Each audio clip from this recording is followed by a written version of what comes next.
The newest Brawler kit just came out, and I found 18 ridiculous ways that kit can kill you. They range from standard to big glitches to straight up embarrassing.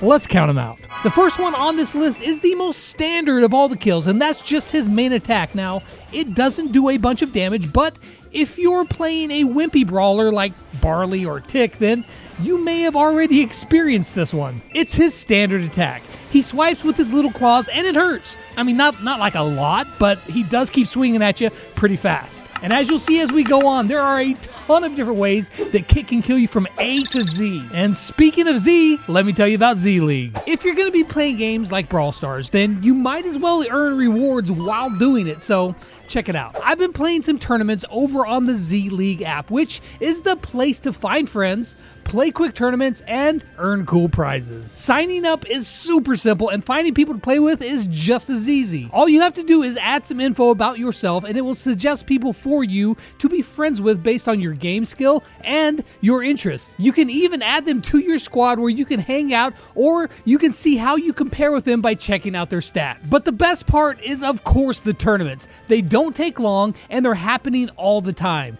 You sign up for one, you hop into the game, and you compete. Z League puts you in a division where others are of the same skill, so regardless of how good you are right now, everyone has a chance to win. You'll earn Z coins, and you can save them up and choose to spend them on a ton of different items like Amazon gift cards, Xbox, or even Starbucks if you love coffee like me. Now is a perfect time to start, because if you use my link below, you're going to get 5,000 Z coins just for signing up. Big thanks to Z League for sponsoring today's video.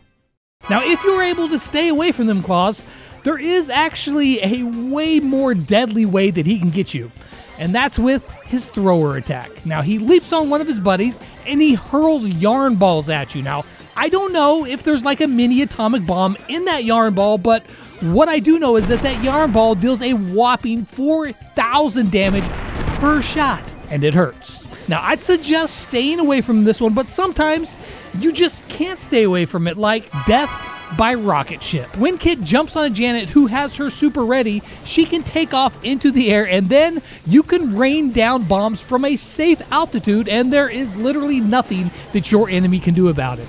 Janet flies too fast for you to get away, and you can't just run in a circle to avoid her because, well, while you may be able to dodge her bombs, when you have two sets of bombs raining down on you, it's gonna be a real bad day. But what happens if your time expires and you're still on Janet's back? Well, funny enough, you can actually float in air. You can sit up there hovering in the sky.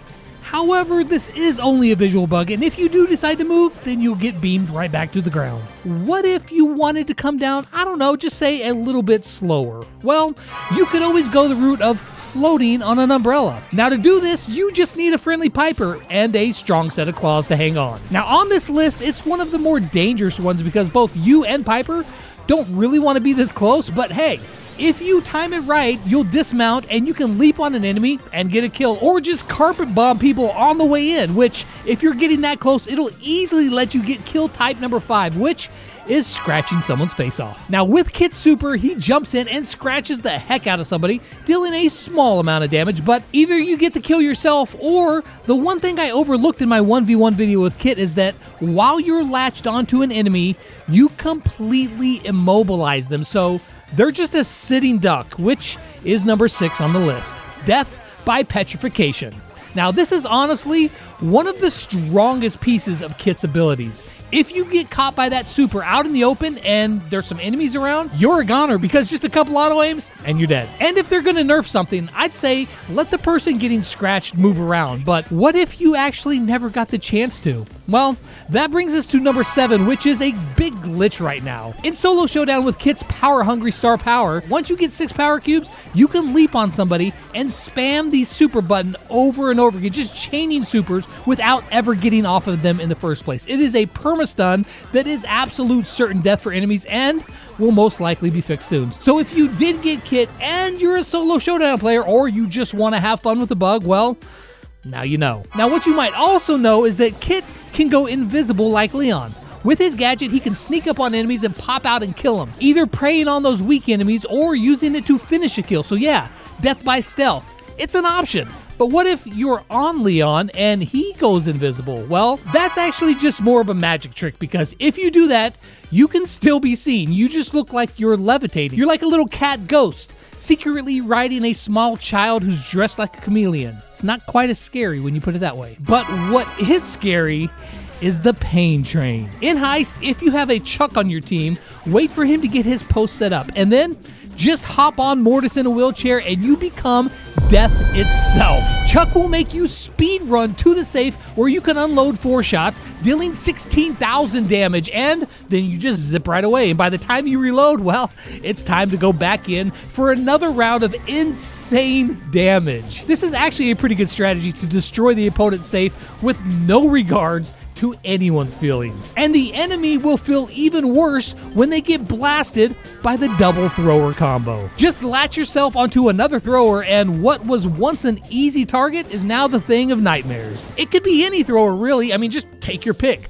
For the ultimate damage, of course, a Mike teammate is the way to go, but if you want to annoy everyone, well then Tick is going to be your best friend. But regardless, this has to be one of the most humiliating ways to die on this list, especially if you're a Mortis. And speaking of humiliating, I doubt you're going to be telling your friends about how you got killed by a cat riding on a monkey. Now this one is especially strange because not only does Kit just ride on him, jumping around all over the place, but when Miko supers, you just moonwalk around, phasing through walls until Miko comes back down to earth and you're ready to wreak more havoc.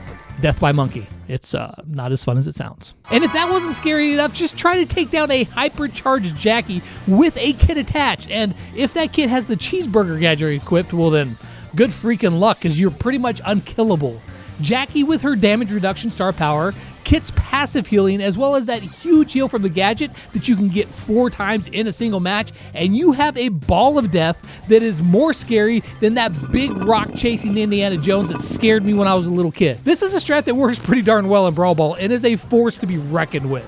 But what if you want to be a little bit more subtle? Well, Kit can do that too, because he can actually kill you when he's already dead. Now, granted, this one has to have the circumstances work out just right, but your animation that inflicts damage on the target will start, and even if you die, it continues dealing a very small amount of damage. So if the stars align, you can die standing there being scratched by a cat that is no longer even alive. Congratulations, you just died to a ghost cat. And while that death may be avoidable, there is one that is not. Just attach yourself to a Buzz who already has his super ready to go. He flies in, stuns your enemy, and while they're standing there unable to move, you just push your big red button a couple times and they have literally no chance of surviving. It's death by floaty. It's insane. It's overpowered, and the result is something that you didn't even see coming until it was just too late. But there is one thing you do see coming, and well, I mean, you can't do anything about it either. It's the special delivery kit. What happens here is you got an El Primo on your team. You jump on his big, strong, manly shoulders, and he will hand deliver you to the enemy, throwing bombs from the shoulder of a Mexican luchador and being ready to pounce on whomever is around. That's what I call aggression. But it can and does get even more aggressive. There's one brawler in the game who rewrote that definition of aggression, and he does it non-stop 24/7. That's Sam. Just hop on Sam's back and you will be taken for a ride across whatever map you happen to be playing on. The crazy part here is that not only are you healing Sam passively, but he also has a star power that when he picks up his knuckle busters, he heals. And if you get in a jam, just pop the gadget, heal him back up, and then you're back to running around with zero chill, dealing a fat serving of knuckle busters with a side dish of explosive yarn, which kind of sounds like what my wife made for dinner last night. And now I hope the couch is comfortable tonight. And so that brings us to one final ridiculous kill. At this point, you can probably see how potent Kit actually is. So if you're playing a low hit point brawler and see a Kit, just him looking in your direction could cause this. And that's what we call death by emotional damage.